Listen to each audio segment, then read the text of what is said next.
Totoo bang nakabubuti ang pagsusuklay ng 100 beses sa ating mga buhok? Tara, ating alamin. Madalas tayo nagsusuklay upang mapanatiling maayos at walang bukol ang ating mga buhok. Ilan lamang sa benepisyo ng pagsusuklay ay mapag-stimulate ng natural oils upang mapanatiling shiny ang ating mga buhok. Nasa-stimulate din ito ang blood flow sa ating mga hair follicles at natatanggal nito ang mga loose hairs or mga patay ng buhok. Ngunit, hindi natin kailangan ng 100 beses na pagsusuklay.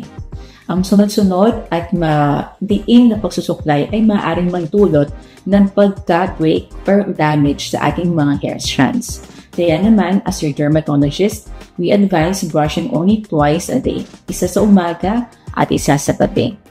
Gumamit tayo ng mga white tooth comb instead of brushes at patuyuin natin bahagi ang ating mga buhok bago ito suklayin.